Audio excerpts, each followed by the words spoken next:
Welcome back, everyone. When we ended the last segment of the lecture, I was talking about the Song dynasty and the government and economy of the Song dynasty, and I was explaining that this dynasty, the Southern Song dynasty, that is, the part of the Song that retreats south of the Yangtze River after the Qin take over northern China. The Song dynasty is a dynasty, or the economy of the Southern Song is based on a trade, and it's based on a powerful government that's pretty involved in the economy. That partly controls the iron industry that's becoming more and more productive. Now that coal has been discovered in the 11th century and is being used to blast furnaces. We also have an increase in currency.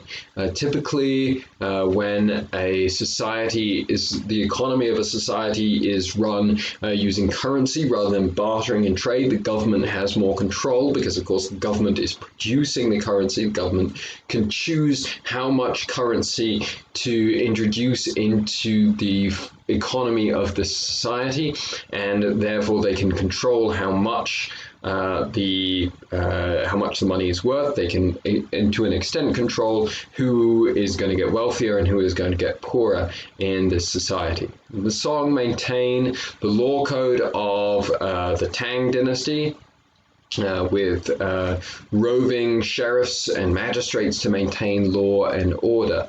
The military, apart from the navy, was not particularly powerful or successful, but it was more designed to prevent civil unrest. Remember, we're coming out of a period, especially in southern China, a period where different military generals become powerful. The Shizha class that we talked about a couple of weeks ago, they become powerful and then they take over. And so it's kind of by design that the Song have kind of a weaker military.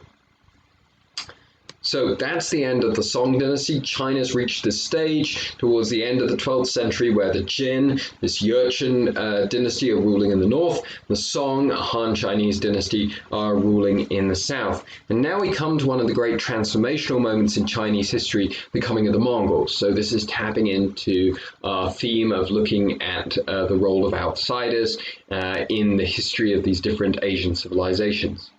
I seem to talk about the Mongols in just about all of my courses, so some of you may have heard this before. The Mongols had always lived as nomadic, pastoralist tribes. That means tribes that are farmers, but they're sort of migrating with their flocks and herds. And they'd lived in the northern steppe of China, where you'll remember the Zhou had come from, and typically, as I said, political change, outside of political change from China, always comes from the north. Nevertheless, the Mongols had been divided into tribes that feuded with one another. The Chinese encouraged these feuds in order to keep the Mongols weak. Beginning around the year 900 or 950 in the 10th century, we enter what's known as the medieval warming period, a period during which temperatures across the globe start to rise. This means that during this period, the number of Mongol children and animals that survive to adulthood are increasing. There are more of them and they are healthier. And so it's not inconceivable that if someone was able to unite the Mongols, they could be a force that would exercise significant influence in China. And by 1206, this unifying figure had emerged. His name was Temujin. And by 1206, he had succeeded in unifying all of the Mongol tribes for the first time and took the name Genghis Khan, basically meaning emperor. And he establishes in the Mongol army one of the greatest military machines in history. Why was this army so successful? Firstly, it was highly mobile. The Mongols maintained their nomadic lifestyle, and so you would have flocks and herds, or their pastoralist lifestyle, I suppose you would probably say. And so you would have flocks and herds, sheep, pigs, cattle that are moving alongside the army. And so this means that the Mongols don't have to go out of their way to forage for food. They have a food supply with them. They also, as a result of the medieval warming period, have plenty of horses, and so they will switch horses during the day in order that the horse doesn't get tired. They can ride the horses more quickly. This enables the army to move very, very quickly, and often for the Mongols to surprise their enemies by arriving at the site of a battle so quickly. the Mongols were united. They were united and they were loyal to one another. Your role in this army was based on your merit and your skill. It wasn't based on your birth and your rank. So it was a united and it was a loyal army. It was a technologically proficient army. I talked a little bit about the Song dynasty, how they're using gunpowder and catapults and paddle steamers, and this is only the 1100s and the 1200s here. The Mongol army is going to adopt a lot of this technology from China, but whereas with the Song, you saw that there was actually an interest in keeping the army weak in order for the dynasty to maintain its rule. The Mongols are going to use this technology to build an army that can conquer most of the known world. And along with that ability to conquer comes a terrifying reputation. That while sacking a city that resisted conquest was a widely respected practice not only in China but throughout most of the world at this time. The Mongols did it in a particularly thorough way, where they entered a city that they captured and they would kill every living thing, even down to the cats and the dogs. And we have this recorded many, many times, that the Mongol sack of a city, the arrival of the Mongol army, was really, really terrifying and pretty bloodthirsty. The Western Jia, remember the Tangut dynasty in the west, they accept the rule of the Mongols for the first time in 1210. So they see Genghis Khan's army, they know the power of the army, they don't resist. However, Genghis Khan receives the acceptance of his authority by the Western Jia. He then, however, hears of a rebellion back home. And so he returns back home to deal with the rebels, and the rebels flee into Central Asia.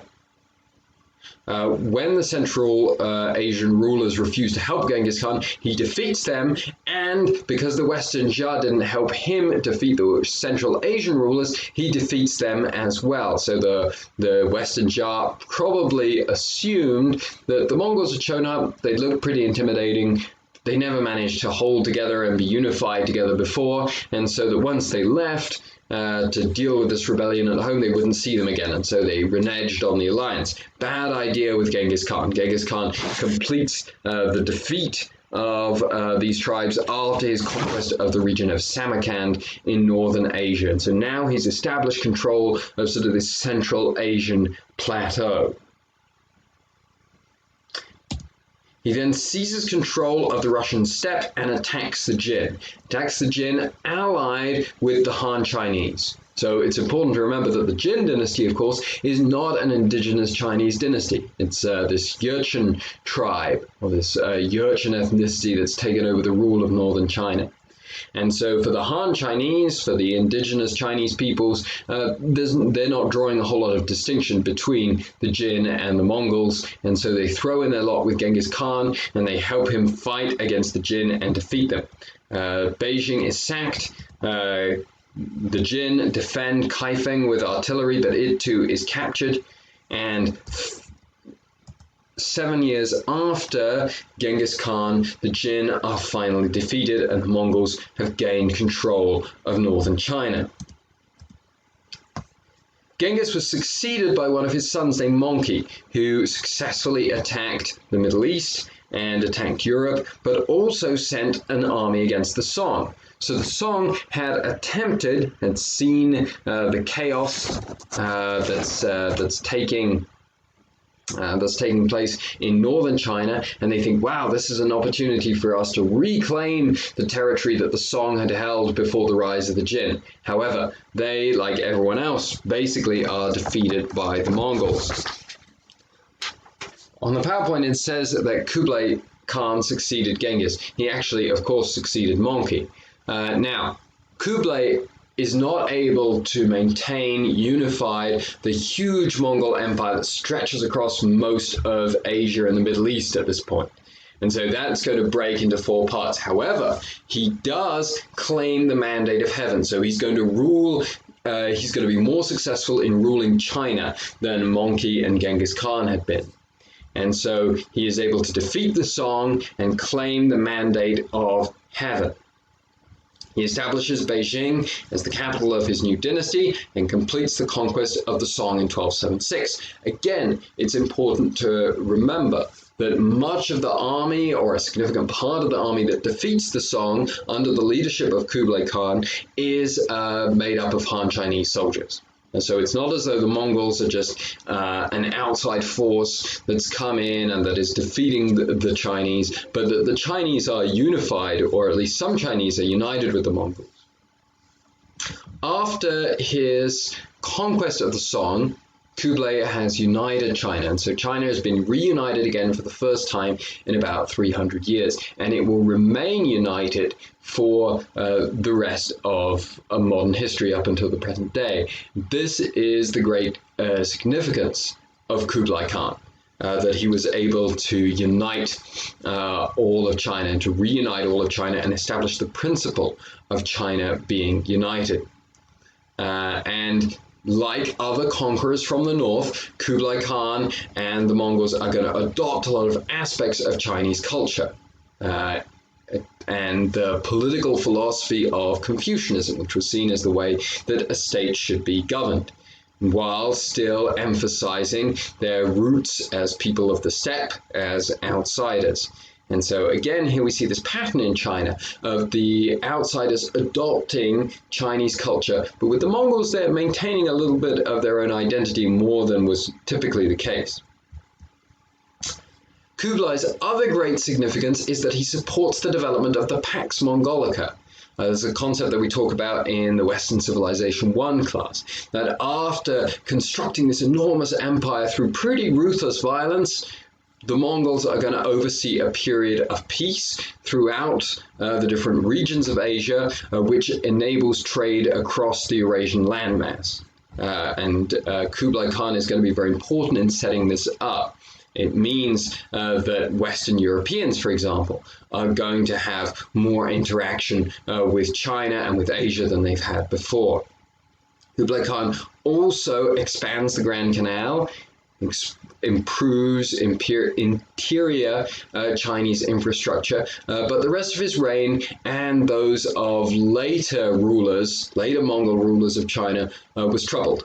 They were defeated when they tried to expand into Southeast Asia. The sort of jungle climate wasn't suited to their nomadic, fast-moving style of warfare. They are still learning how to run the Chinese state and maintain the infrastructure of the Chinese state. Although they've improved the Grand Canal, although they've improved water and road transport, the Mongol rulers, as far as we can tell, don't seem to have quite understood the procedures that were necessary for maintaining a state of this kind of sophistication. And so we're going to start to see, and this is true of tax and tax collection. There's going to be a shortage of revenue that in turn is going to make it difficult to maintain the infrastructure of the state, which in turn is going to lead to the revenue getting smaller the next year, and it starts to become a vicious cycle. I'm going to talk about the cultural diversity of the Yuan dynasty in the next video. So this is it about the Mongol conquests, Mongol government of China, at least for the moment.